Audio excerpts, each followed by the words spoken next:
I am honored and proud to say that this is our first repeat performance with Kathy Taylor. A longtime friend of OU and OU-Tulsa, Kathy was mayor when she last spoke at our convocation in 2007. It was an eventful evening, and it was the first year that we had a fire marshal show up at our convocation, which was being held at Van Treese Performing Arts Center. We were truly at capacity. That year, the entire event was almost halted. We are in much better shape this evening with lots of room and a really large screen TV above. We haven't invited the fire marshal back, but we are thrilled to have Kathy Taylor here. She has just returned to Tulsa from Harvard's Kennedy School of Government, where she was a resident fellow and led a study group on ways to impact public policy at the Institute of Politics. I was honored to be one of her guest speakers last month. Kathy has served in a variety of public service roles for Tulsa and the state of Oklahoma, including being elected Tulsa's mayor, serving as Chief of Education Strategy and Innovation on the Oklahoma Governor's Cabinet, Secretary of Commerce, Tourism and Workforce Development, and Executive Director of the Department of Commerce. Kathy is a graduate of OU's Law School. She started her business career as a corporate attorney in private practice and moved to the corporate sector with Dollar Thrifty Automotive Group. She and her husband Bill have established the Loback Taylor Family Foundation, which focuses on education and entrepreneurial support in Oklahoma. She works tirelessly for many of our area nonprofits, and she is now in private practice at McAfee and Taft. As you can see, Kathy has done many things for our great state and our community. But I think she is best known as a change agent in our community who can navigate through the status quo to help public and private sector work together for meaningful community improvement.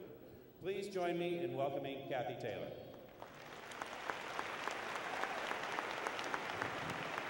Good evening. Thank you, President Clancy, faculty, staff, special honorees, and guests. But most of all, thank you to you, the class of 2012, for sharing this special evening with me. Now, please know that I understand this is your evening, not mine, and I promise you the brief amount of my remarks will respect that. So today is about the next chapter in your life and honoring that hard work and sacrifice that you've put in. Maybe a few caffeine-filled all-nighters, some warm pizza for dinner, some cold pizza for breakfast, missed dinners with family and friends, and memories that I know will last a lifetime. But before we talk a bit about your future, let's take one moment to recognize this great fan club that is here, those people who contributed to your success. The people that were there the first time you skinned your knee, the shoulders you cried on after your first heartbreak, the person that put that first A with the magnet on your refrigerator, and the people who guided you all the way through those difficult times, the times when work and school and just plain life were overwhelming and you wanted to quit, but there was always one or two, or it seems tonight, 4, 5, or 6 special people to let you keep going. So let's let them know that you share this success, this achievement, this moment with them, and let's give your friends, your family, your teachers, and your mentors a hearty round of applause.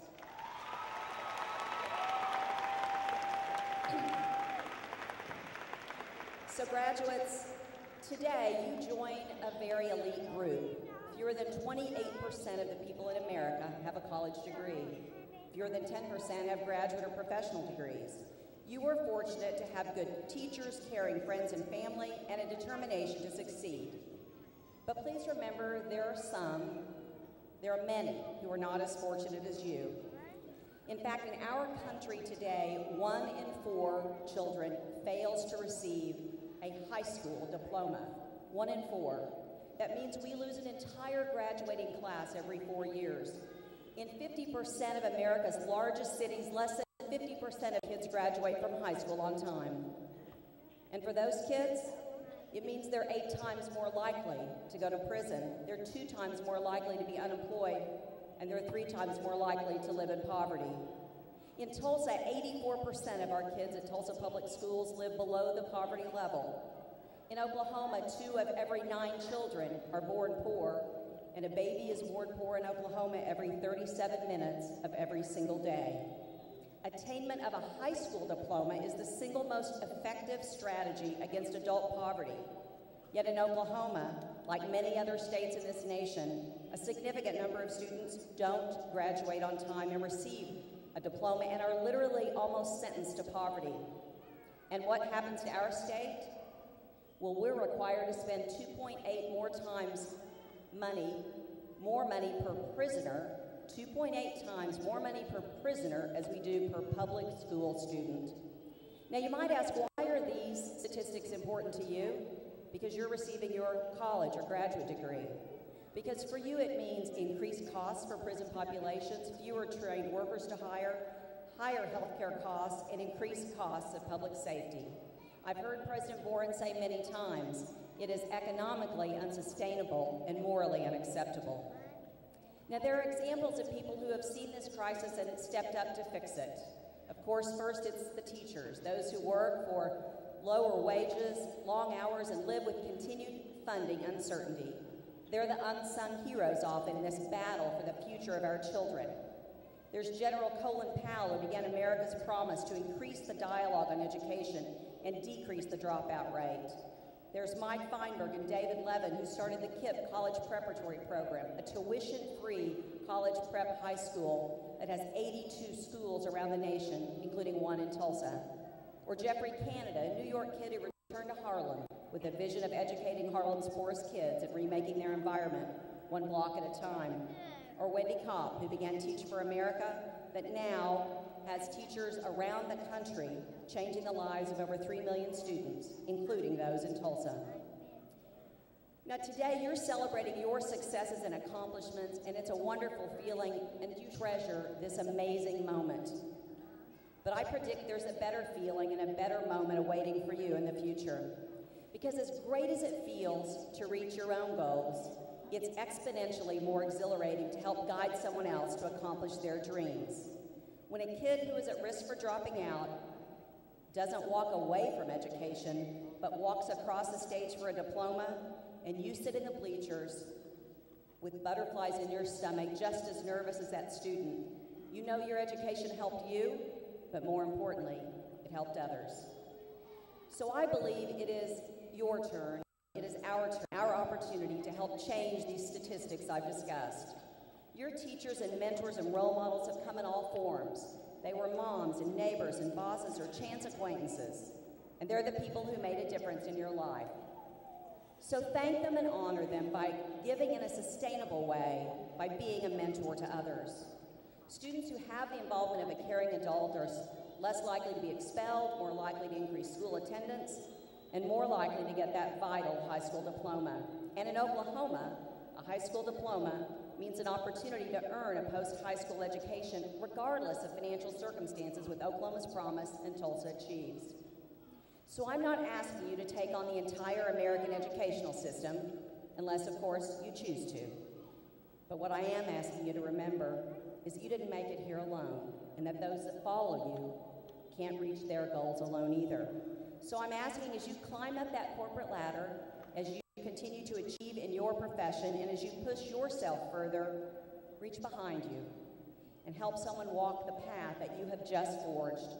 Give guidance, give advice, give a hug, give a push when it may not be wanted. Be a friend, be a mentor, be an advocate. You have probably heard a phrase, each one, teach one. The phrase originated during a terrible time in the United States of slavery, when slaves were denied education.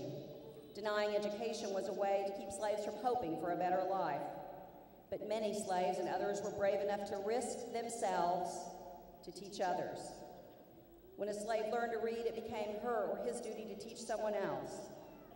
I believe each one of us has that same duty, to use the gift of our education to help others lift themselves out of poverty. So as you begin the next chapter in your life with the privilege of being graduated from a great university, I hope you will be, as I am, sooner proud. But remember to reach out to someone else and help them achieve the dream. If every one of the class of 2012 reached out and taught one, the impact would be monumental, and you would make this world a better place. Now, just a quick bit of advice. I hope you'll take care of this university as it's taking care of you. It's a wonderful base upon which to build a great life. But don't build that life just on Facebook or with texts or tweets, but build it looking at the sunrises, and the sun sets, and most of all, contribute to building the fabric of your community. In closing, I think Robert Louis Stevenson said it best. A person is successful who has lived well, laughed often, loved much, who has gained the respect of intelligent men and women and the love of children, who leaves the world a better place than she or he found it, who never lacked the appreciation of Earth's beauty or failed to express it, and who looked for the best in others and gave the best he or she had to give. And as Margaret Mead said in my very favorite quote, never doubt that a small group of committed people can change the world. Indeed, it is the only thing that ever has. Today is yours. Enjoy it, revel in it, and celebrate. Tomorrow, I hope you'll remember to follow a simple proverb, a proverb born out of great sorrow, but which grew to greatness. Each one teach one. It's time to change the world, graduates. Congratulations.